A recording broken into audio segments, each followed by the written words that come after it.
Au secours. Oui, bonjour. Je vous appelle parce que je suis victime de violence conjugale. D'accord. Le monsieur, il est toujours là? Ouais. Qu'est-ce qu'il vous a fait? Il me tape. Il vous tape. Donc là, il est où dans l'appartement? Je sais pas, entre la chambre et le salon. Ouais. Il y a un étage? Mais là, il se prépare, il va partir encore une fois. Il y a un étage ou quelque chose? Non, je suis au rez-de-chaussée. Ok, bon, bah, c'est noté, on va passer voir ça. Ah, ok. Merci.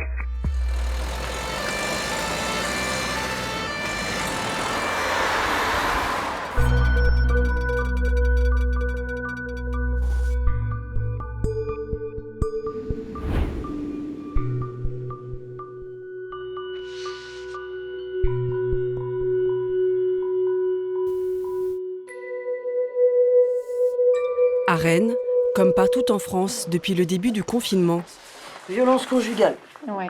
les violences au sein du foyer explosent. C'est un appel 17 ? Chaque jour, avec ses collègues de l'unité de protection sociale, Valérie fait face à ce fléau. Coup au visage, il lui a tapé la tête contre le frigo. Et il a cassé son téléphone par terre. Et la petite fille, voilà ça. Ce jour-là, elle s'occupe du cas de Clara, la jeune femme qui vient d'appeler police secours. Et le monsieur, spontanément, il dit quoi ? Ah bah moi, quand je suis arrivée en premier, il a pas voulu parler. Il a juste dit, je connais le système, je veux pas vous parler. Je pense que la victime sera aussi dans la salle d'attente avec la petite fille. Ouais, ça marche. Ok. Lui, il est au poste, hein ? Oui, au poste. Le compagnon de la victime, un homme sans emploi d'une trentaine d'années, vient d'être interpellé au domicile conjugal. Le couple vivait ensemble depuis 5 ans. Monsieur, c'est vous. Ils ont une petite fille de 3 ans. Je suis l'officier de police judiciaire de permanence. On vous a expliqué pourquoi vous étiez là. Je vais vous placer en garde à vue. D'accord ? Donc la garde à vue, elle prend effet à compter de votre interpellation, c'est 13h50. Bon, je vais matérialiser tout ça sur procès verbal, d'accord ? Et puis je vais recevoir donc votre compagne pour l'entendre. Cette audition faite, on vous entendra à votre tour. Ok ? Vous avez des questions ? D'accord. À tout de suite.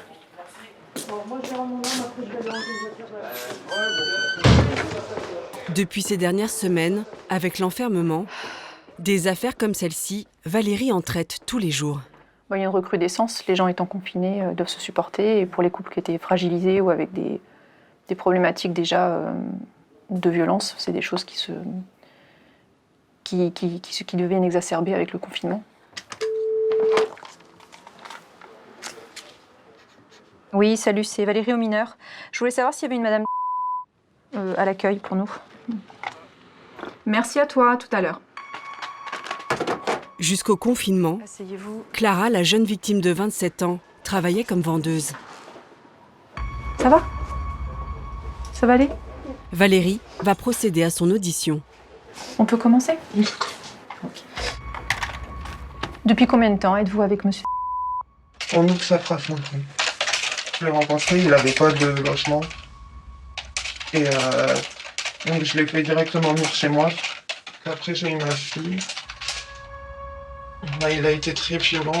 Il me faisait des en enfer. Avec une petite fille en bas âge. C'était compliqué. Et lui, tapé violemment. Vraiment violemment. Expliquez-moi ce que vous avez vécu. C'est beaucoup en fait. Le problème c'est que c'est un mélange de violence psychologique et de violence verbale. Oui. Je sais jamais quand est-ce que ça va partir. Il me fait comprendre qu'il est malheureux avec moi parce que je sais pas faire à manger. Et quand je fais à manger, c'est toujours dégueulasse. Je suis une merde en fait, c'est ça. Crache dessus, ah oui, il adore me cracher dessus. Il n'a pas arrêté aujourd'hui de me cracher dessus. Parce que comme ça, c'est pas de la violence en fait. Comme ça, il peut dire que non, j'étais gentil cette fois-ci. Ma fille, hier soir, elle cherchait son papa. Et elle a été dans la chambre. Et lui, le premier truc qu'il lui a dit, c'est nique ta mère.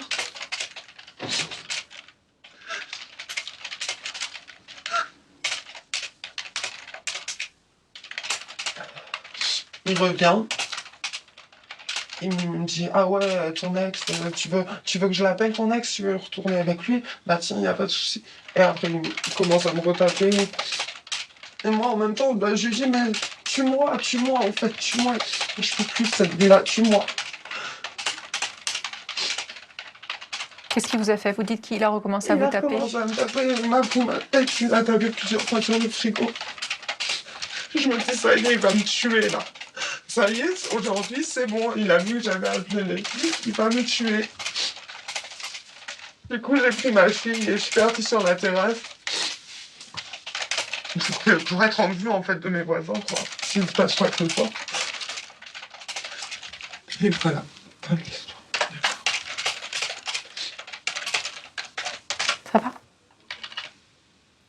Là, ce qui va se passer, c'est que je vais demander à ce que vous soyez examiné par un médecin, d'accord? Alors, c'est pas uniquement pour les lésions physiques, hein, c'est également pour le retentissement psychologique, d'accord?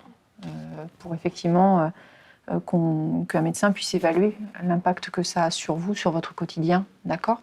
C'est important pour nous parce qu'on n'est pas médecin et que c'est ce document-là qui va attester au sein de la procédure de tout ce que vous vivez, d'accord? Et de l'impact que ça a sur vous, tant physiquement que psychologiquement, d'accord?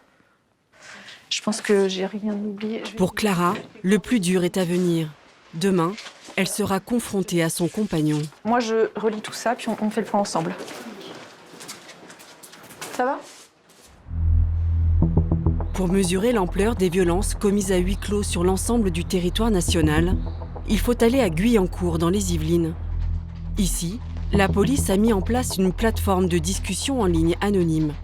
24 heures sur 24, 7 jours sur 7, un chat plutôt que le téléphone, pour que les victimes puissent s'exprimer le plus discrètement possible. Depuis le début du confinement, l'activité a doublé. 10 personnes ont été appelées en renfort.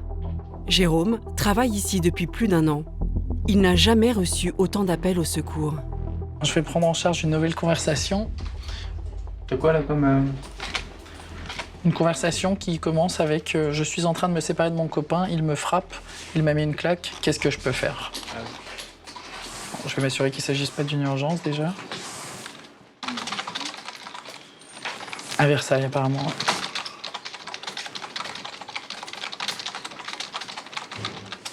Je lui demande à quel moment a eu lieu la claque qu'elle évoque. Elle me demande qu'est-ce qu'elle peut faire, donc je lui indique que déjà, dans un premier temps, c'est le bon réflexe que de venir vers nous pour nous en parler, de ne pas garder ça pour elle. Depuis le lancement de la plateforme, Camille est là pour épauler les policiers. Elle est psychologue. Alors, qu'est-ce qui se passe pour cette victime? Alors, j'ai pris la conversation il y a de ça quelques minutes. Ouais. Elle me disait qu'elle est en train de se séparer de son copain, car il la frappe. Il lui a mis une claque. Elle m'a demandé ce qu'elle pouvait faire. Ah oui, effectivement, c'est... lors des périodes de séparation ou tentative de séparation, c'est là qu'il peut y avoir le plus de passages à l'acte agressif du conjoint violent. Donc on va faire attention. Je lui ai demandé s'ils avaient des enfants. Elle m'a répondu elle m'a dit « Je suis comprise, mais merci, ça réconforte. Non, nous n'avons pas d'enfants. » Peut-être que ce sera aussi plus simple pour elle de se mettre en sécurité si elle le souhaite. La priorité, tout d'abord, c'est de l'écouter, de bien cerner la situation, de savoir depuis combien de temps dure la violence, mais surtout qu'elle puisse se mettre en sécurité et qu'on lui donne des conseils par rapport à ça. Donc là, on va voir comment se déroule cette conversation et ce qu'elle souhaite, ce qu'elle envisage. Elle vient de répondre, effectivement. Donc elle dit oui, elle a peur de rester chez lui, elle ne se sent pas en sécurité. Oui, elle veut bien notre aide, mais la claque, ce n'est pas si grave, dit-elle. Alors déjà, on peut peut-être commencer par lui dire qu'on comprend qu'elle a peur et c'est normal.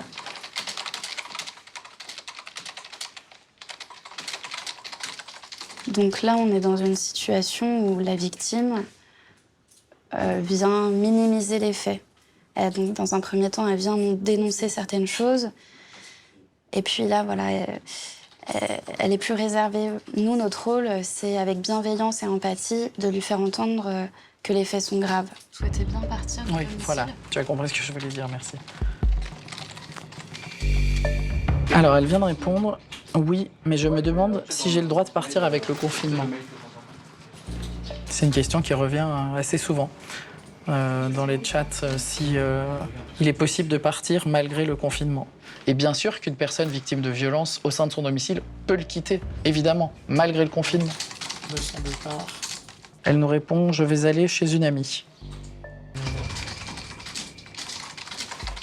Quand quelqu'un nous saisit en nous parlant de quelque chose qui nécessite une intervention urgente, évidemment qu'on prend en charge cette conversation. On demande quand même s'il y a eu un appel 17. On rappelle que c'est le numéro d'urgence à composer, mais on prend en charge la conversation autant que faire se peut dans l'urgence de la situation. Ce jour-là, une urgence signalée à la plateforme concerne Rennes. Les policiers de Guyancourt viennent de prévenir leurs collègues bretons. On a reçu un signalement de la plateforme des violences sexuelles ou sexistes d'une voisine en fait, qui appelle la plateforme en disant qu'elle est inquiète pour ses voisins puisqu'elle a entendu des disputes régulières et de plus en plus. Donc ce serait intéressant de se rendre sur place pour effectivement prendre contact avec... D'accord. Et si personne ne répond, on fait enquête de voisinage quand même. Ouais, en même temps, hein, juste pour voir... Bon, bah, on va aller voir ça. Tu me tiens au courant. Ouais, pas de problème. Merci. Sur les instructions d'Anthony, le chef du groupe des violences conjugales, une équipe part en intervention.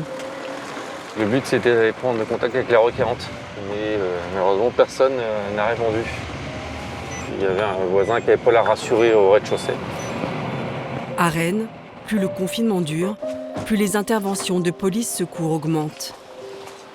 Ces 2 dernières semaines, le phénomène s'est encore amplifié. Très souvent pour des violences qui se jouent entre 4 murs. L'enfermement fait vite monter la fièvre.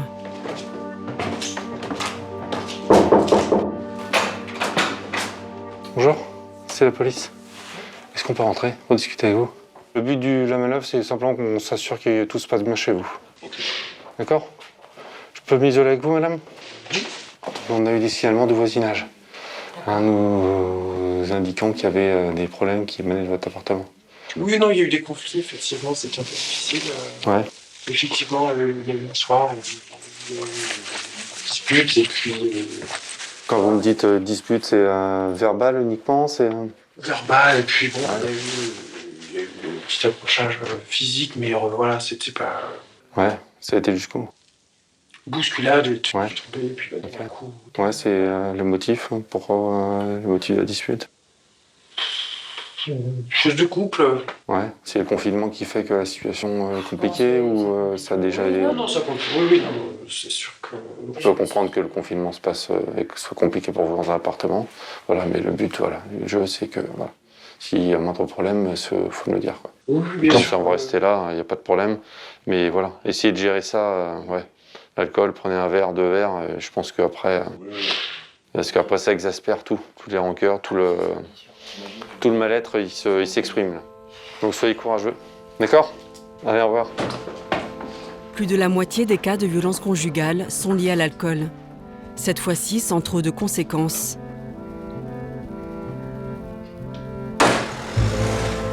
Les policiers repartent plutôt rassurés. Rien d'alarmant, quoi. Ah oui, absolument rien d'alarmant. Non. Voilà, c'est évidemment pas récurrent, mais effectivement, ça fait une semaine que c'est un peu compliqué entre eux, quoi. Voilà, c'est dû au confinement. Il n'y a jamais eu ce genre de situation avant le confinement, donc voilà, il n'y a pas lieu de s'alarmer, quoi. Là, effectivement, pour eux, là, il est temps que ça se termine. De retour au commissariat, les policiers resteront aux aguets.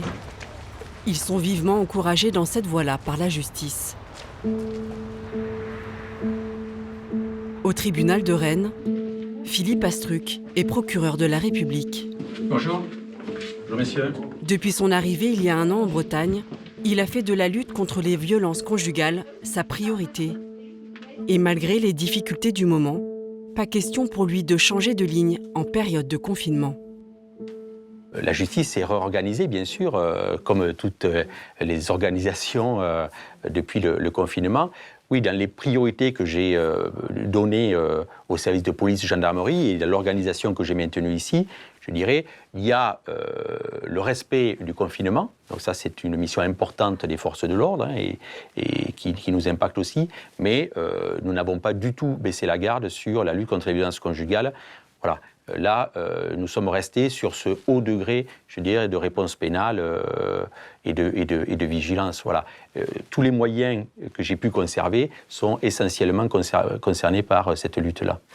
Lorsque ça nous paraît nécessaire, que la mise en cause est en garde à vue, on fait le choix en fait de le faire présenter ici au parquet, au tribunal judiciaire, de façon à pouvoir le présenter à un juge, soit dans le cadre d'une comparution immédiate devant le tribunal correctionnel pour les faits les plus graves, ou les gens qui sont réitérants ou récidivistes, mais si on estime que l'éloignement de cette personne, de ce conjoint violent, est la bonne mesure, généralement, on le fait placer sous contrôle judiciaire, décidé par un juge, qui va l'obliger, je dirais, à résider ailleurs qu'au sein du domicile conjugal, avec ou sans interdiction de contact avec la victime. Depuis le début du confinement, chaque jour à Rennes, un homme est poursuivi par la justice pour violence conjugale. Au commissariat, Clara, la jeune femme entendue la veille, va être confrontée à son compagnon. Un moment toujours éprouvant. Anthony, 25 ans de maison, fait tout pour protéger la victime. Et là, je prépare les chaises pour la confrontation, en fait, puisqu'on va avoir donc l'auteur avec son avocate et la victime avec son avocat également. Donc le but, c'est de faire en sorte qu'ils ne puissent pas se croiser, se regarder, et on essaye de respecter en même temps les consignes de distance, en fait. Donc voilà. La victime arrive la première. Elle est accompagnée de son avocate, commise d'office.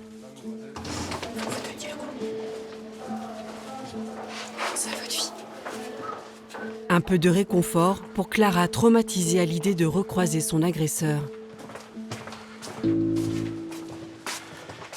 Allez-y, rentrez. Donc monsieur, vous vous asseyez ici. Maître, vous allez vous mettre à côté.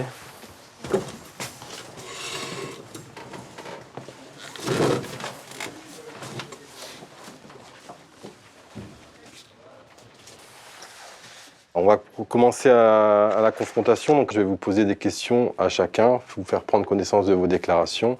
À aucun moment, vous ne vous adressez à l'un ou à l'autre. Vous ne commentez pas les déclarations de chacun.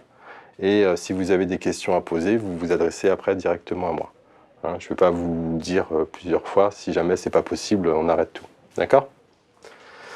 Vous avez fait appel au service de police hier pour déclarer que vous aviez été donc victime de violences conjugales. Vous avez donc déclaré que vous étiez avec monsieur depuis 5 ans, que monsieur a toujours eu un comportement violent envers vous depuis le début.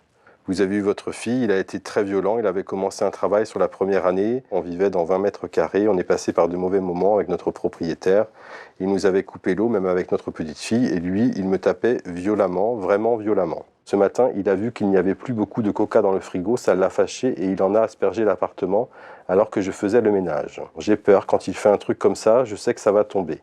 Là, il est venu, il m'a tapé, je me suis mis en boule par terre et m'a porté des coups sur le visage. Je lui ai dit de me tuer, que je n'en pouvais plus. Il m'a pris ma tête et l'a tapé plusieurs fois sur le frigo. Je ne sais plus les coups, je ne les vois plus. Il m'a dit « nique ta mère » et je lui ai dit de me laisser tranquille, en criant. Ma fille a pleuré. Je lui ai dit qu'on ne pouvait plus continuer comme ça. Il m'a alors dit que si je voulais me débarrasser de lui, je n'avais qu'à faire le 17 et il m'a tendu le téléphone. Voilà, c'est ce que vous avez déclaré, madame. Donc monsieur a été entendu ce matin. Je ne dis pas qu'il n'y a pas de problème. C'est vrai, on crie souvent, mais de là à lui donner des coups, ce n'est pas vrai. Vous ne lui avez jamais porté une seule claque? Non. Pourquoi dit-elle cela? Je ne sais pas du tout. Apparemment, elle a un but dans sa tête, je ne sais pas lequel. Moi, je ne la tape pas, mais elle me tape et j'ai des preuves. J'ai des marques sur mon corps, elle s'agrippe sur moi comme un chat, j'ai des traces sur mon corps, pas elle. Je ne sais pas, je ne comprends pas. Que souhaitez-vous pour votre couple? Comment envisagez-vous l'avenir? Là, c'est la séparation totale. Je ne veux plus vivre avec elle, mais je veux être présent dans la vie de ma fille. Je suis prêt à passer devant le juge aux affaires familiales qui décidera de la garde de l'enfant. Donc, madame, je vous ai lu vos déclarations. Est-ce que vous maintenez vos déclarations que vous avez faites hier? Monsieur, qu'est-ce que vous avez à dire par rapport à ça? C'est pas vrai ce que tu fais, je sais pas pourquoi. C'est de la déformation. Ouais.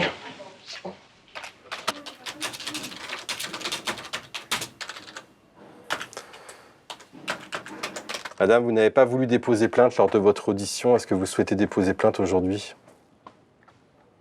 contre monsieur pour les faits que vous avez déclarés hier? Moi, sincèrement, je suis pas forcément là pour pourrir monsieur. Je suis juste là parce que j'en peux plus. J'en peux plus de cette vie. Et il n'a pas voulu le comprendre. C'est plus mon problème. Moi, j'ai besoin d'être tranquille dans ma vie. Et pas d'avoir peur de comment je m'habille ou ce que je vais faire à manger. C'est ça la vie.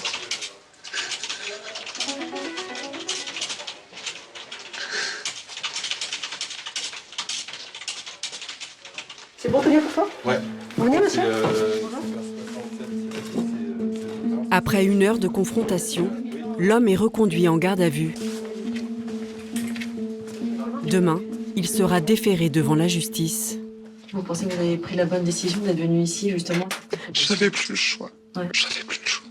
Et là, la confrontation, de voir qu'il s'est fait des marques, de voir qu'il est prêt à porter plainte contre moi, ça me renforce, vraiment, ça me donne de la force pour continuer. Parce que c'est un manipulateur. C'est ce qu'il me fallait. Après, c'est toujours dur, mais bon, ça va peut-être aussi vous permettre de tirer un trait sur cette relation, en fait. Hein. Ne vous inquiétez pas par rapport à ça. C'est pas parce qu'il ne reconnaît pas les faits que l'on ne vous croit pas. Il y a des constatations médicales, il y a des témoignages, il y a une enquête de voisinage, il y a votre maman. Voilà, on a suffisamment. Les objets qui tombent, c'est pas des objets. Chez moi, rien n'est cassé. Les objets qu'on entend, c'est moi qui tombe. Quand les gens entendent des objets qui contre les murs, c'est vous qui êtes projeté contre les murs. C'est ce que vous êtes en train de me dire, en fait. Pour Clara, comme pour toutes les femmes battues, commence maintenant un long chemin vers une difficile reconstruction. Pour Valérie, qui dirige la brigade des mineurs, pas question de baisser la garde. La lutte contre les violences intrafamiliales reste une priorité.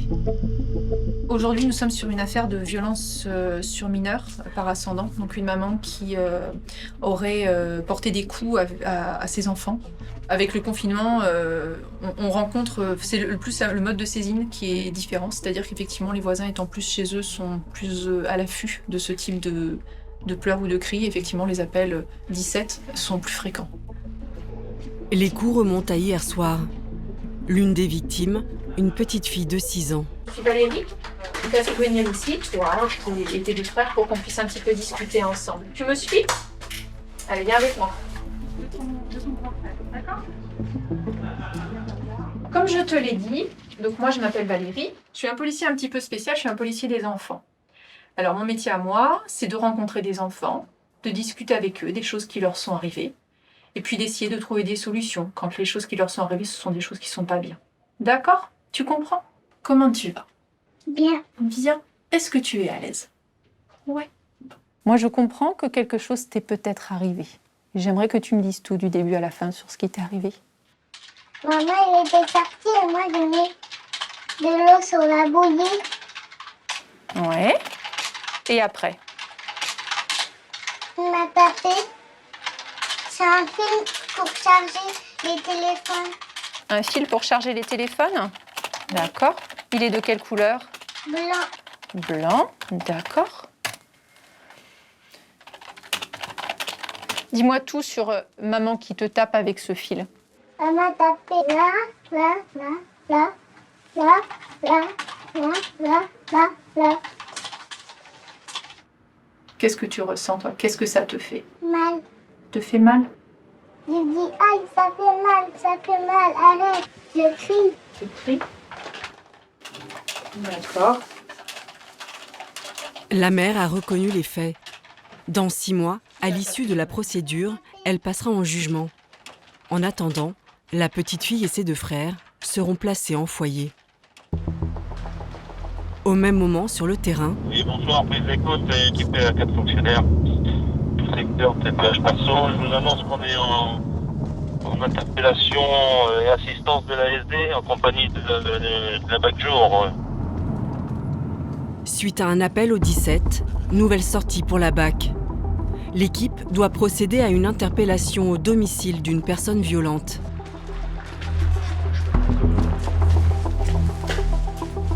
Et là, arrivé sur place, situation plus rare. Vous ouvrez, madame, c'est la police. Cette fois-ci, Dépêchez-vous, sinon je casse la porte. une femme est mise en cause. Dépêche-toi. On monte ses mains. Montrez-moi vos mains. Montrez-moi vos mains. Écartez-vous. Écartez-vous. Je mets dans la force. Mettez les mains dans le dos. Mettez les mains dans le dos. Comme le veut la procédure, l'interpellé est menotté. Ouais, pour les effectifs qui se trouvent au rez-de-chaussée, interpellation sans incident. Reçu ? La voiture est prête ? Son compagnon, âgé de 65 ans, l'accuse de violences au quotidien. Des violences psychologiques, mais aussi physiques. La femme, une vingtaine d'années plus jeune, est immédiatement emmenée au poste. Depuis le début du confinement, les violences contre les enfants, mais aussi plus surprenant contre les hommes, sont en augmentation. 1 heure plus tard, Bonjour monsieur. Vas-y. Anthony reçoit la victime. Les faits sont graves. Après consultation d'un médecin, l'homme s'est vu reconnaître une incapacité totale de travail de 15 jours. Donc on va commencer en fait par faire un petit point sur votre situation familiale. Donc vous vivez avec cette personne depuis combien de temps? Depuis début février. Comment cela se passait au départ? Bien. Quand elle est venue vivre chez vous? Bien. Bien. Vous vous entendiez bien? Il n'y avait pas de problème particulier? Non, bah non. Donc fin mars, les premières violences physiques ont commencé, c'est ça? C'était quoi les premières physiques? Alors, même si c'était pas méchant d'après vous, c'était quoi? C'était des claques. Qu'est-ce que vous répondiez? Mais oui, oui, je sais, je mérite. Je m'abaissais tout le temps. Donc elle vous a porté des coups, où ça? Sur quelle partie de votre corps? Avec les chaussures sur la tête. Donc elle vous a porté des coups de chaussures sur la tête, c'est ça? Oui. Oui. Sur les testicules. À un moment, tu n'es plus libre de ta personne, quoi. J'avais plus le droit d'allumer la télé. Même pas 1 minute. J'ai plus le droit au café. Il faut que je prenne du chocolat au lait. Alors, j'essayais, et puis elle me dit, bon, dès que tu arrives le travail dès le midi, tu passes le coup de balai. Hein. Moi, je suis la princesse ici. Je suis la... Mon Altesse, c'est moi. L'Altesse, c'est moi. C'est pas toi. C'est moi qui commande ici. Vous avez c'est devant votre Altesse. Une femme qui vous demande, pour avoir le droit de lui parler, de l'appeler Majesté, et enfin c'est inhumain quelque part, de ce genre de comportement de la part de madame. Elle a une pression psychologique énorme sur vous en fait, je sais pas si vous vous rendez compte. Je m'en rends compte en vous écoutant et en vous posant des questions, et j'ai l'impression que vous vous rendez pas compte de la situation en fait. Pourquoi vous avez attendu autant, monsieur? La peur. J'ai honte. Bon, d'abord peur aussi.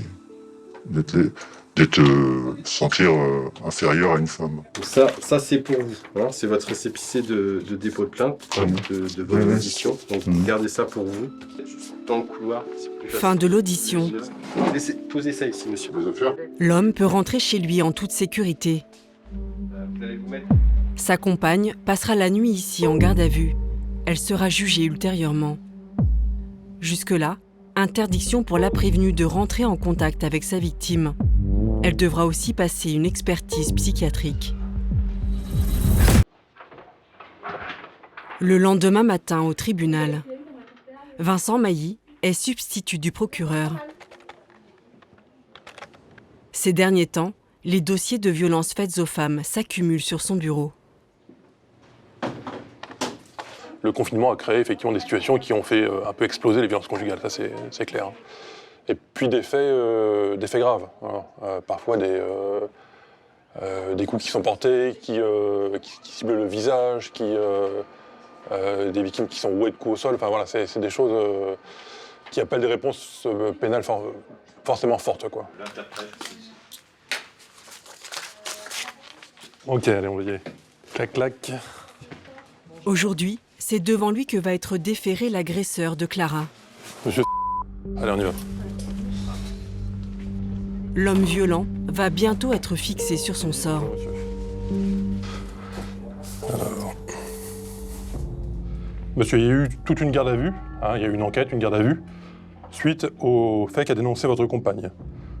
À l'issue de la garde à vue, moi j'ai estimé qu'il y avait suffisamment d'éléments pour poursuivre l'infraction que j'estime constituée. Ce qu'il vous est reproché, c'est d'avoir, à Rennes, le 28 avril 2020, commis des violences sur madame, qui est votre compagne, en lui portant des coups sur le corps et en lui cognant la tête.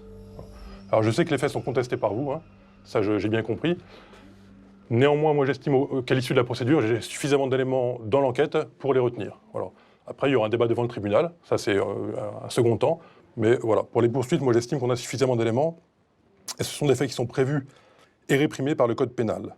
Est-ce que vous souhaitez faire une déclaration spontanée ou vous taire? Tout a été dit pour l'instant. D'accord.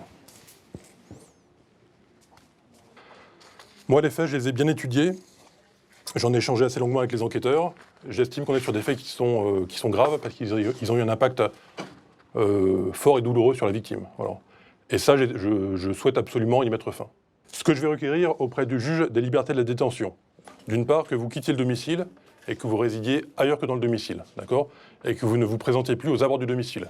Deuxième point que je vais demander, c'est qu'il n'y a plus aucun contact avec la victime. Aucun contact, ça veut dire pas de téléphone, pas de messages sur les réseaux sociaux, pas de SMS, rien quoi, pas de courrier, rien du tout, d'accord? Est-ce que vous avez des questions, monsieur? Non? Alors, je signe le PV, je vais vous laisser le relire tranquillement avec votre conseil, et je vous demanderai à votre tour de le signer ensuite.